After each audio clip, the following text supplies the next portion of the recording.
Okay, so make sure you have your composition book on Monday. And you have a quiz on Monday, another really short quiz on 1.1, which is pages 13 and 14 in your ISN. You're going to have to do domain and range, write functions explicitly, and tell if something is a function. So today on page 18, we are going to look at continuity and end behavior. So a graph is said to be continuous if there are no breaks or holes in the graph. Okay, so if I put my pencil down on the far left of the graph, trace the graph, and I don't have to pick my pencil up, that makes it continuous. If there are breaks or holes in the graph, then it's considered to be discontinuous. So there are three types of discontinuity.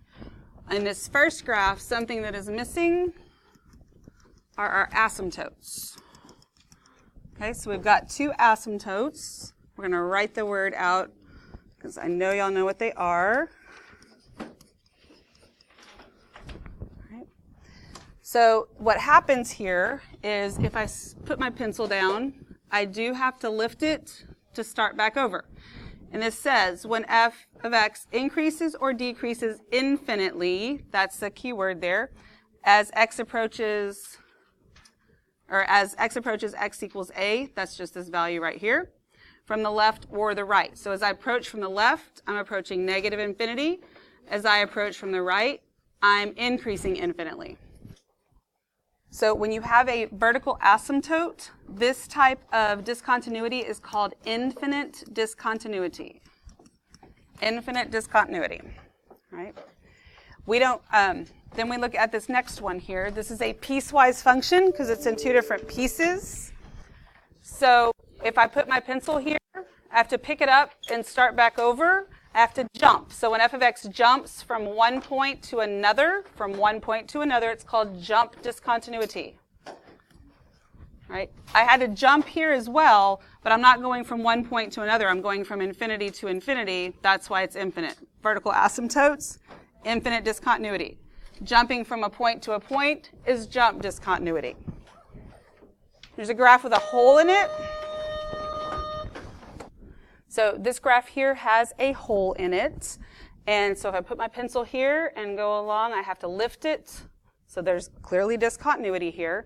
When f of x is continuous everywhere else except for a hole, then this has two names. It is removable, and it's also point discontinuity. So we'll use point because it's a smaller word, but either way, it's also removable, so you need to know both of those words. Okay, so we have infinite jump and removable discontinuity. You could have no discontinuity, you could have all three of them, you could have a combination of them, you could have just one of them, lots of options there. So we are determining if the function shown on the graph is continuous. If not, we're going to identify the type and location of discontinuity. So clearly discontinuous, right? And since I have to jump from one point to another, this is jump discontinuity. And when you do this, the location is always just the x value. Okay? So that is at 1, 2, 3, 4, 5, negative 5. So it's jump discontinuity at x equals negative 5. Number 2, it's a continuous graph, right? So I have to answer the question. It is continuous because it told me to determine. Now, in number 3, I'm missing two asymptotes, one right here and one right here. So I don't know if you have all been exposed to slant asymptotes or not, but they exist. You need to know they exist. They're not going to affect my continuity anyway. It's just the vertical ones that affect that. So since I do have a vertical asymptote, clearly this is discontinuous. And remember, even though I jump here, it's infinite discontinuity because of that asymptote.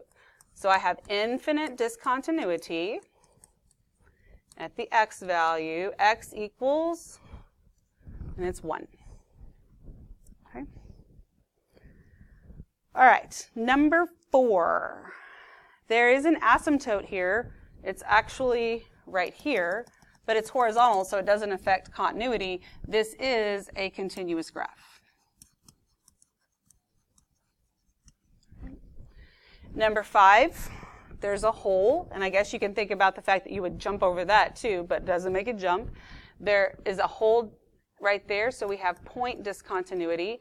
And even though you could give me an ordered pair there, it's always just the x value, so it's at x equals -3. On 6, I have an asymptote here and here. So I do have infinite discontinuity because of this vertical asymptote, so I have infinite discontinuity at x equals 2.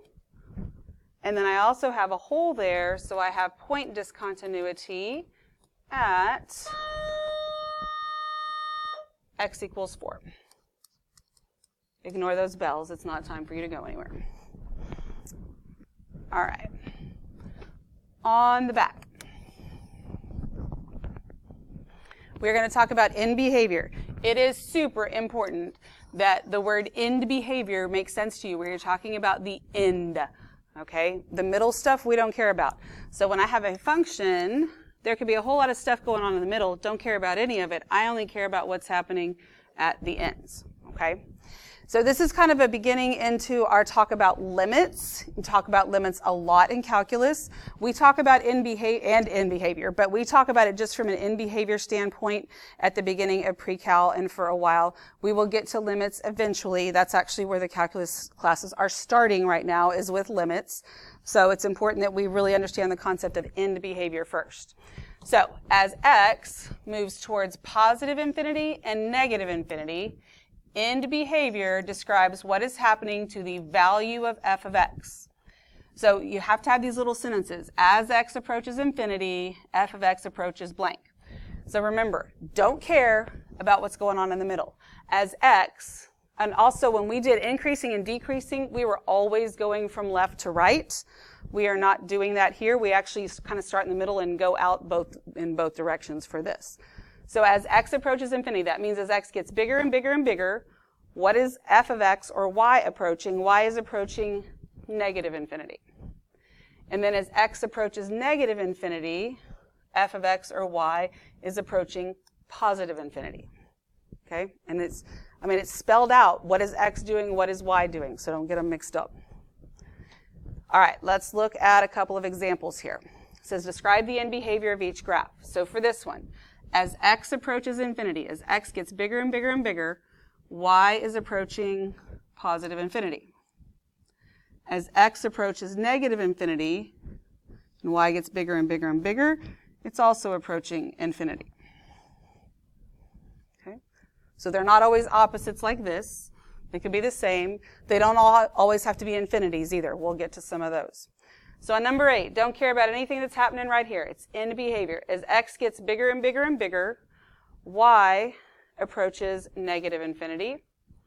And as x approaches negative infinity, so it's getting smaller and smaller and smaller, y is approaching negative infinity.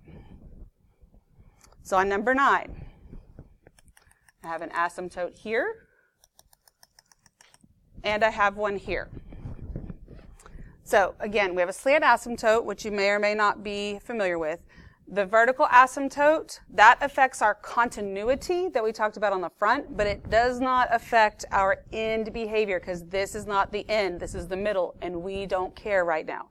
So as x approaches infinity, way out here, as x gets bigger and bigger and bigger, this is also getting bigger and bigger and bigger, so it is approaching infinity.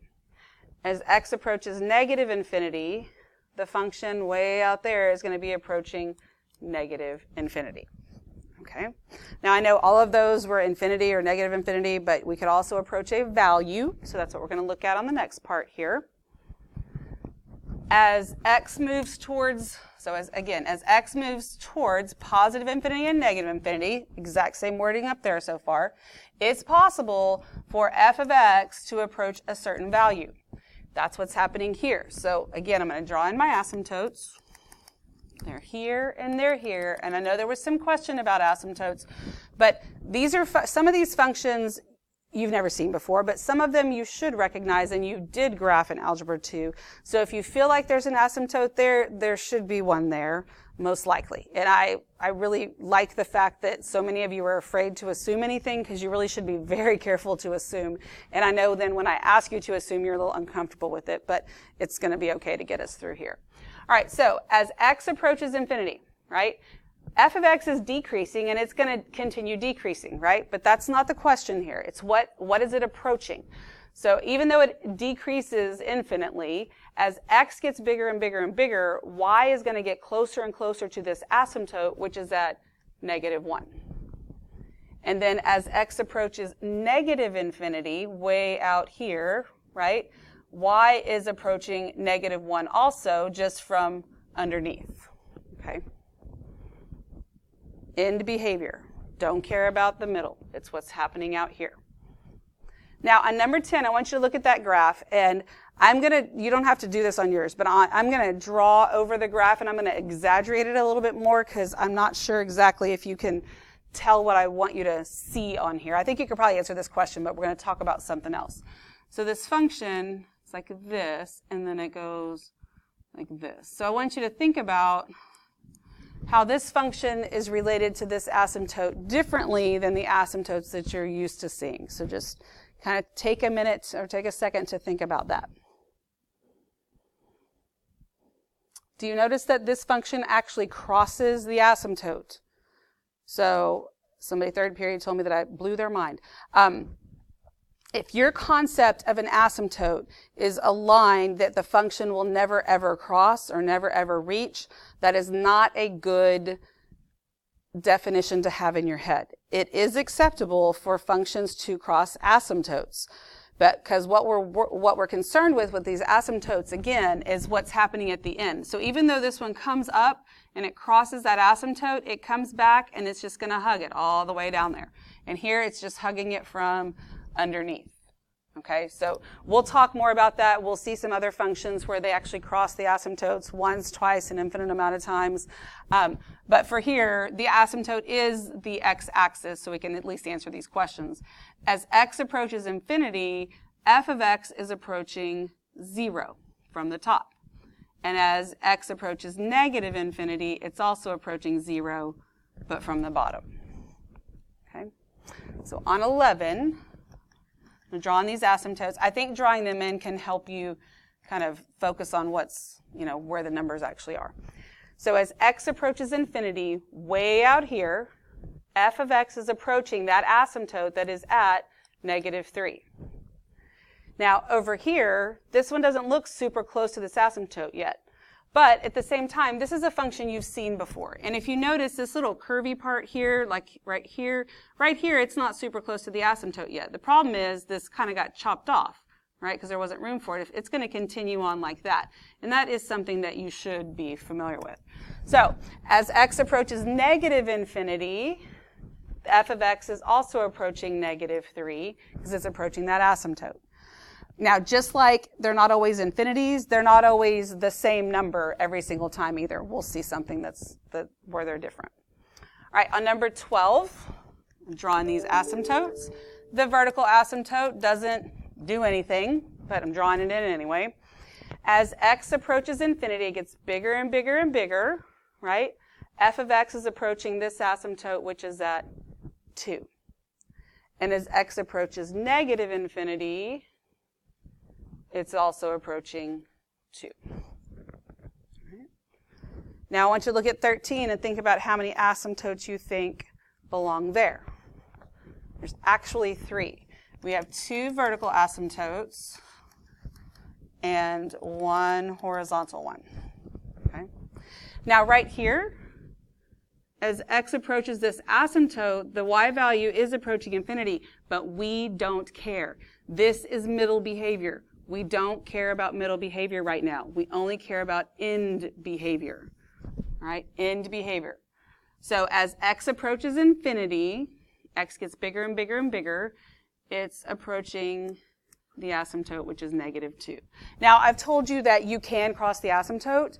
I don't want you to think, well, how do I know this doesn't cross it down here? Well, you may not know that for sure, but if there's no way to tell that, we just assume that it doesn't. And so that when x approaches negative infinity, y is approaching negative 2. 14, there are two asymptotes. There's one here, and there's one here. Again, don't care about middle behavior. End behavior. As x approaches infinity, f of x is approaching 0. And as x approaches negative infinity, it's approaching 0. 15. This was one that has been, or this kind of picture has been questioned a few times, like, how am I supposed to know there's an asymptote there? Well, again, and I realize you may not have seen graphs like this, or maybe even, and you should have seen graphs like this, maybe not that drastic, but I know you've seen these. They could be exponentials or log graphs, so you know that there is an asymptote. It looks like this should be because it's flattening out, so there is definitely one there. If there is one there, there's not one here. Plus, if this continues on, it's going to keep going out there, and you can kind of tell that that's what's happening, all right? So there's my asymptote. So as x approaches infinity, y is approaching this asymptote here, 1, 2, 3, 4. 1, 2, 3, 4, 5, which is at negative 5. And then as x approaches negative infinity, y is approaching infinity. All right, so again, they don't always match. All right, now, I need you to pause the video and then get your homework. If everybody doesn't have the homework in front of them, then pause the video until they do, and then I need to say something about the assignment. I need you to be looking at the assignment while I say these things. So these little statements here, this was actually blank, where we would have had to write out the entire thing every single time. On the assignment, so I put them in here, and on the assignment, I tried to put them in to help you as well, and I did something really stupid. So I didn't read the directions is what I did, even though I knew what was going on. I was looking at a blank one. So on the front of the homework, it says, determine if the function shown on the graphs is continuous. If not, identify the type and location of discontinuity. Well, that's like what's happening on the front of the notes. These statements make no sense there. That I copied and pasted on every single one of them without paying attention to what I was doing because I was trying to help. So on the front, mark out all of those blanks so that you're not confused. Okay? I mean, you could answer these questions too, but that's not what I'm asking you to do. So it's the discontinuity that you're having to describe on the front. Okay? Mark all that out. Now flip over on the back. Don't mark anything out on the back. On the back, it says describe the end behavior. This is where I should have done this. Now, what I did was, on the front, I put all of it in just like it was on the notes. Then on the back, I sort of left these blank, and then I left the rest of them just blank. I was trying to gradually get you to write some yourself, but what I ended up doing basically was not having very many for you. You'll live, it'll be fine. But what I do want you to pay attention to is the fact that these two blanks here are always infinity and negative infinity. As x approaches infinity, as x approaches negative infinity. These change depending on the graph. So you could go ahead and fill that in on those right now. Then on the rest of them, where it's blank, you have to actually write it out every single time. Like as x approaches infinity, f of x approaches blank, and as x approaches negative infinity, f of x approaches blank. Like, you have to actually write these out and do that on the rest of those. Okay, so make sure you're doing the right thing at the right time and get to work.